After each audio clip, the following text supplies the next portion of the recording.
All our scientists, I must say, made this mistake. And I'll come to it later, but here, what I did was, I looked at the control values in the WHO report. So I made the assumption that it is cadmium that's causing kidney failure. That's a reasonable assumption, that's what scientists do. Then you try to prove that it is that. Our kidney failure was defined by some other method. Other method was what's called the renal function. How much of urine you filter, or water you filter as it were. That and the amount of proteins in the urine. So by renal function, whether it has decayed, and by amount of protein in urine, you say it goes to things are certain amount of renal function, and say stage 1. And it's come down a little bit, stage 2, stage 3, stage 4, stage 5, like. So before you become a kidney patient with cadmium, in the control group, if it is cadmium, the control group can't have a value higher than that critical point, what's called the truncation point, where the graph takes off. That value is 5.24, give or take plus or minus 5%. So what was the value in our kidney patients? In the control samples, 5.13. 5.13. Thereafter, they were categorized as kidney patient, not by cadmium, by some other method. That's why in the control group, the maximum value was 5.13, almost 5.14 in scientific terms. We say there's no significant difference between the two. It is one and the same figure. So, once we are exposed to cadmium, it shows that if we had a level higher than that, you become a kidney patient. So there's no argument that it is cadmium that causes kidney failure. Thing is this, if there was something that is more virulent than cadmium to cause kidney failure, our control group maximum value would be lower than 5.13. It would happen earlier. Then I can't say it's cadmium that's doing it. No, something else caused kidney failure. Because before the cadmium could get to that critical level, people have fallen ill with kidney failure. So there isn't anything more virulent than cadmium in our exposure, whatever thing that we are exposed to cause kidney failure. Let's say there was something else that is less virulent. That will happen in that region as it were, beyond the critical point. From this, I am unable to say whether there is something else. Perhaps, well, let me say I am unable to say. I have used the data from the WHO publication. The way they present the data, or in any publication, there are limits as to how much analysis one could do. To overcome this, I asked the health minister, the current health minister in January. I did not ask him directly, I met him and discussed this and pointed out what is what. Then someone in the health department who has been extremely concerned about this issue, knew that there was something wasn't right, and we met the minister and the minister's team, and they understood extremely well what it is. Subsequently, I suggested that we should get the data, WHO data. Then we could do a full analysis. Then we can say whether arsenic plays a part or something else plays a part or not. Up to date, we haven't got it. I tried to get it to the National Science Foundation. On behalf of the Sri Lankan government, it was the National Science Foundation.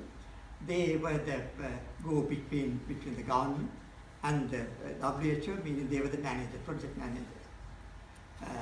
Today I heard from the professor in Colombo who agrees with my analysis. He's a professor in general medicine at Colombo University, and he's a nephrologist. Until I told them what it is, they hadn't realized how the kidneys fail or whatever. Point is, any scientist, any doctor, any medical person, any sciences, we do not go around analyzing other people's data extensively, unless you smell a fishes. Unless people take it for granted.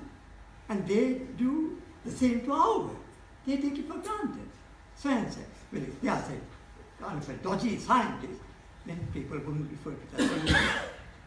In general, you don't argue. You just say, oh, my peers said this, that must be correct. So many of our scientists in Sri Lanka, medics and life scientists too, they believe what is being fed to them. Something in the water is causing kidney failure, and it's an unknown agent. We got an unknown kidney failure, the factor causing kidney failure, and there's an unknown agent in the water that causes kidney failure. This is exactly from Dick Cheney School of Science or whatever. I don't know whether you remember Dick Cheney, the former vice president, I think, wasn't he, of America? And he said, talking about terrorism, etc., he said, known knowns, known unknowns, unknown knowns, and unknown unknowns. It sounded ridiculous. Actually, he was perfectly correct. He was perfectly correct. If we had two things, there are four ways it could be looked at. Okay? So he was correct, but sounded ridiculous. You know? But this is something like that. We got an unknown cause of kidney failure, unknown agent in water causing kidney failure. It is not satisfactory. It is a shame on us. We have our scientific community being dragged down by this issue. There are very good scientists, very senior people who are not uttering a word. I think most of them know exactly what's going on. I think we got to snap out of this slump because we are causing absolute chaos now. Literally, we are killing people. This kidney failure can be stopped. And if we do the right thing, another 15 to 20 years, there will be no kidney patients in nothing like this anymore. It will go back to normal. The people who are falling ill at 39 will fall at perhaps 50, 55. Right. Why is it that perhaps the wrong slide? It doesn't matter. This came from the WHO about the soil conditions in in that region. If you look at this, because unfortunately all the people say something in the water is the thing that causes kidney failure, and the Sri Lankan government has been giving clean water at an enormous cost, reverse osmosis water. It's very costly, and I can tell you that's not going to save maybe not more than 10% of lives, maybe 10% of people falling ill, maybe. Because the reason is there is something in the water that causes kidney failure, that can cause kidney failure. But if it is only water that has that agent, it's not going to cause any issue, because the amount of that toxic agent in the water is very small. For that reason, if other things are okay, water is not going to cause kidney failure. One could drink that water, no issue at all. What I'm trying to get at is, this is coming from the diet. This is coming from the diet. Actually, I'll come back to this later, maybe. Right, okay, now you've seen this before, but what I'm trying to say, show here is, if you look at the blue lines on that graph on the map on the, over there, are the rivers of Sri Lanka. And quite a few originates in hill country. And the Mahaveli River, the main river from originating hill country, goes to the dry zone, through the dry zone to Trincomalee.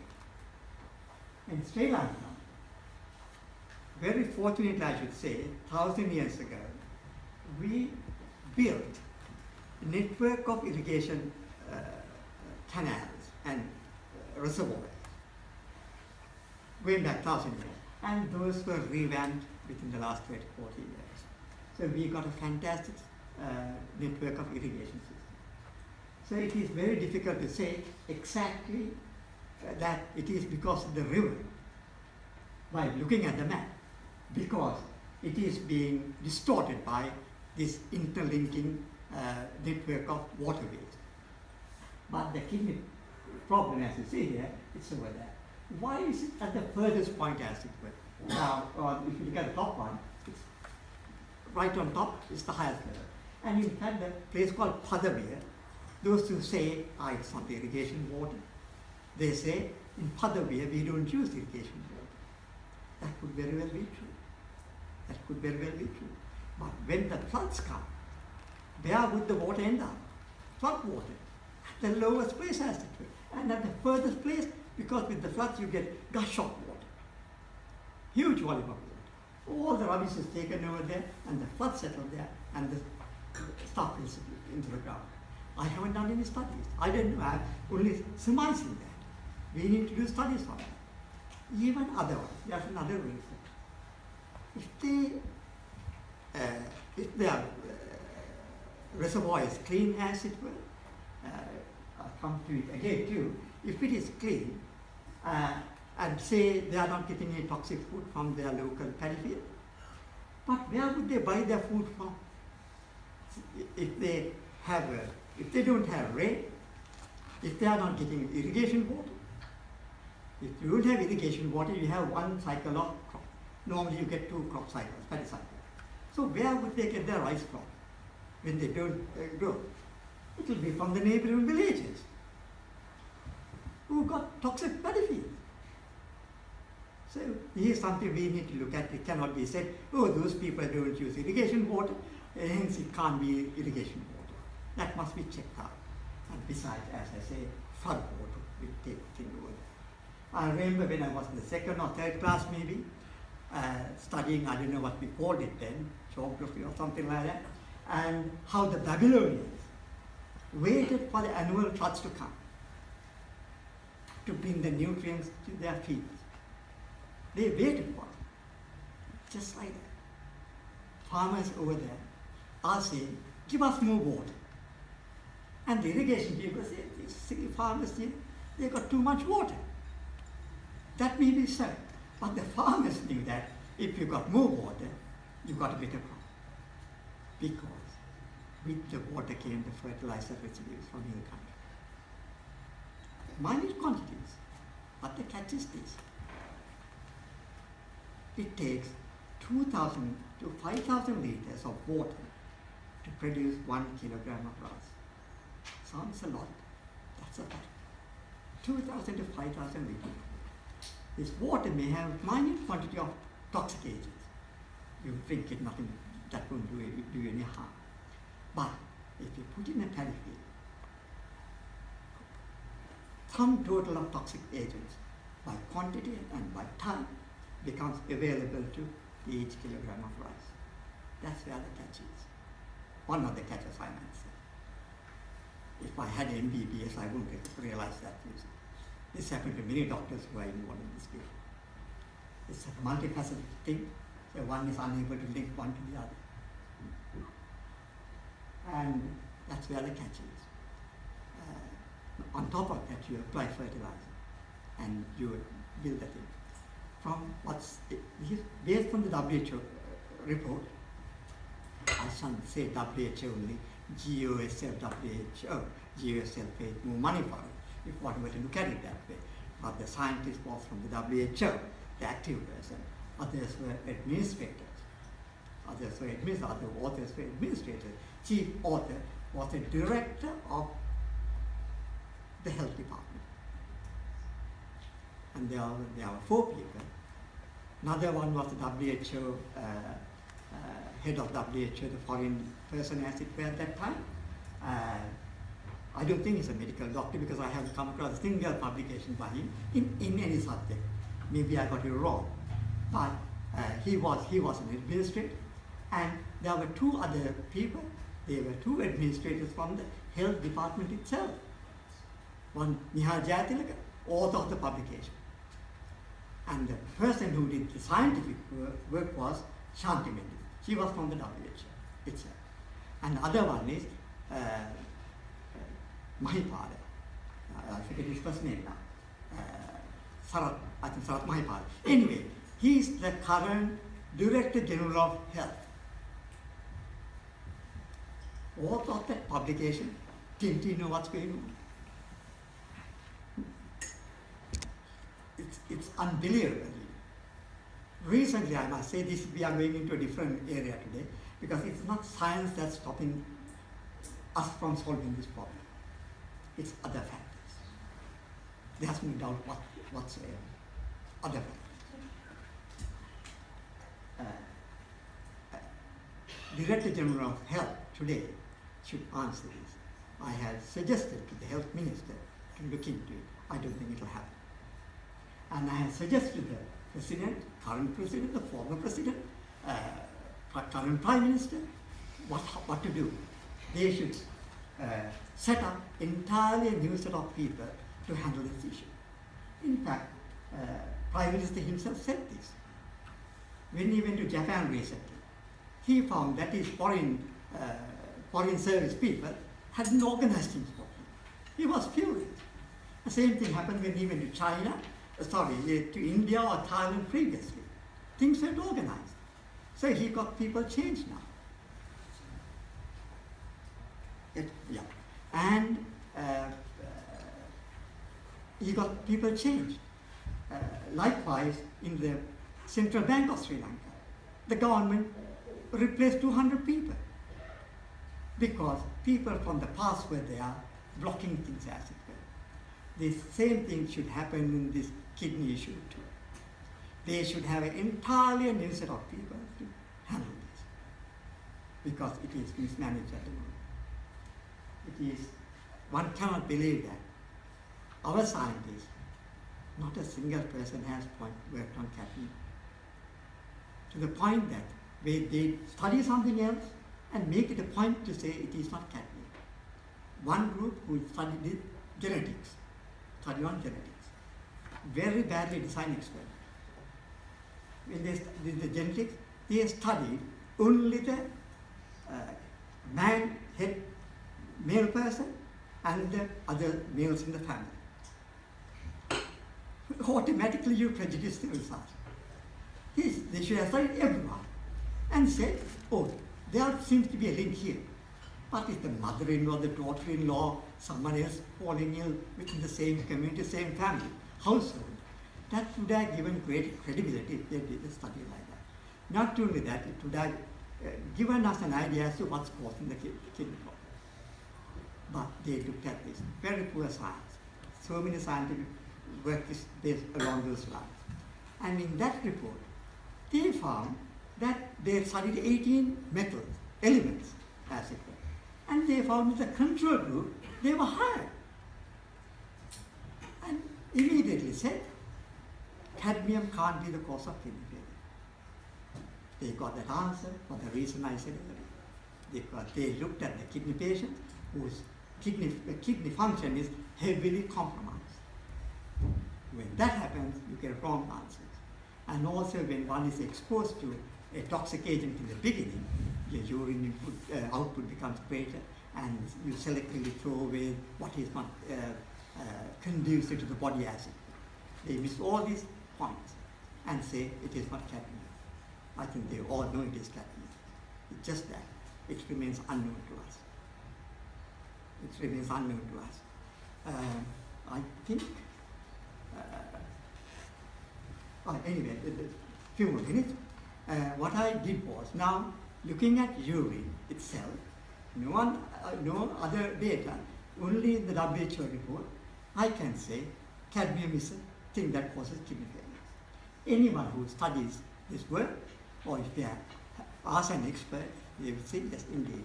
And the experts are, if experts are given the raw data, they'll come to a better, more refined conclusion. But my model is very bad. And what I did was, now how does cadmium get into the body?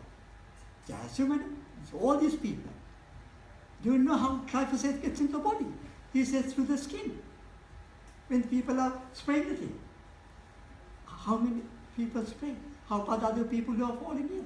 So meaning, this is getting through whatever it is, according to the WHO, 99% of the people who are exposed to cadmium exposure in this manner gets it through the body. Anyway, why are we ignoring that? Anyway, what I did was, I looked at the cadmium levels, WHO report. This you can get if you go to the website and look at the original submission, in the final submission they don't give these things.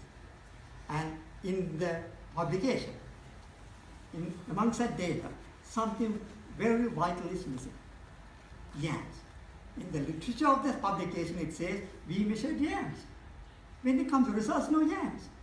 When we add up the total number of samples they study 119 samples. It comes to only 102. Why? Someone had the yams. Someone said, take it off. That's the reason for it. Root vegetables are the most toxic, 2 to 5 times worse than any other vegetable anywhere in the world. Because, so I used their cadmium levels, and before that,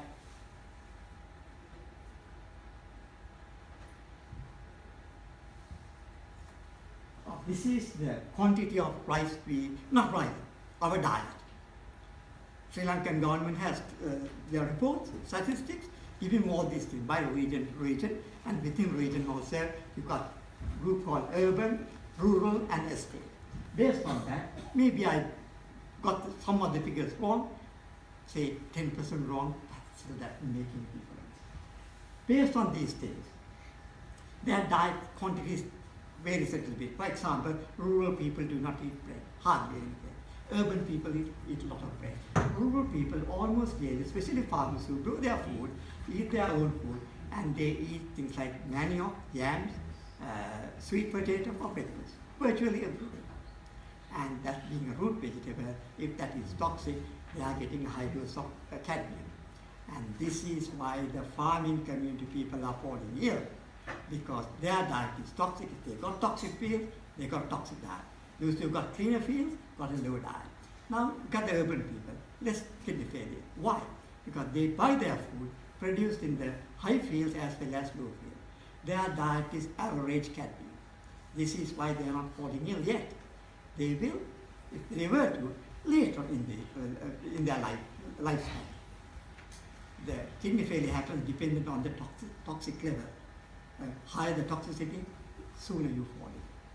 And in Sri Lanka, there is another, following the WHO report, the government began and the pundits advised people, don't eat lotus fruit, don't eat kohila, that's similar to lotus fruit, because they contain high levels of cadmium. That's very true, but that's all wrong advice. It is not, when you're having a drink, it is not the amount of alcohol in that particular type of drink. Say whiskey has more alcohol than beer. It is a product of that strength of amount of alcohol as well as amount you drink. You've got to put them together, multiply, and add for everything. They didn't do that. They didn't do that. I used their data and did it. And then you see kohila and lotus fruit, hardly any dose. Rice, about 50%. It doesn't matter which diet you have, urban or rural diet. This is a percentage. You get about 50% on rice. And vegetables, the other 50%. From water, you get less than 10%. Even in the worst scenario. Worst scenario is the people who are exposed least. Even those people get only about 7%. We are wasting money giving water. Wasting money. Giving clean water is fine. That's the legal right according to the WHO since 2014. That's fine. But don't expect, don't tell people, we are going to stop kidney failure. One day, earlier I showed, right, anyway, here we are. I have categorized these people into 3 groups. Urban people and rural with low toxic fields and those with high toxic fields. Those with high toxic fields get 2 to 3 times the dose allowable by the European Union. The European Union has a different level standard to the WHO FAO because it's based on 2 different rationale. Western diet is highly diverse. Then they look at what's called the probability of eating something. The highest dose of cadmium comes from kidney, liver, and seafood. not mussels, something like that. Seafood. You don't have seafood every day. So the probability of exposure. But they have studied, European Union have studied the vegetarians. Vegetarians are already getting more than twice the amount the meat eaters get, because they have replaced meat with nuts, grain, etc., etc. So what, and that's called a persistent diet. Even vegetarians in these countries too have a persistent diet. In Sri Lanka, rural people, especially, I think with all the people in Sri Lanka, we have a persistent diet. Eat the same food day in and day out. Maybe one or two people in Colombo have a diverse diet. But broadly, it's a persistent diet. So we should go for the European state level. And according to that, we get 2 to 3 times those who are having high toxic fields. And the urban people, because of the average, they buy food from everywhere, they get a low dose. The thing is, we need to address this as soon as possible. And the thing is, if we bring the toxic level diet to safe levels, we will take off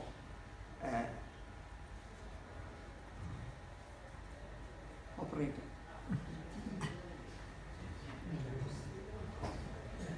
Right. Anyway, the thing is, if we bring the diet within safe limits, we can save those who are in stage 1 and stage 2, especially the stage 1, that's about 150 to 200,000 people going to progressing into kidney disease immediately.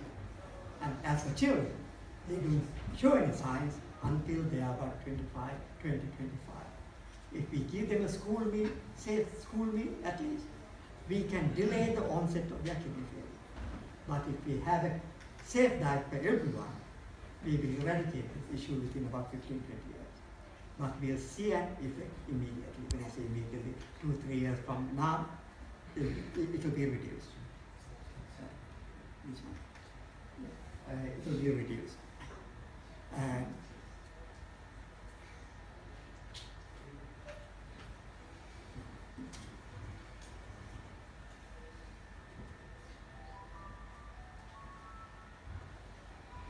Right, in the graph, the histogram, stage 1, we got more people in stage 1. What's going to happen is if we don't do anything, these people are going to become stage 4 one day, and the stage 1 will be replaced by new people. So this is going to go on for another 10, 15 years. Then comes the day, the stage 1 begins to go down.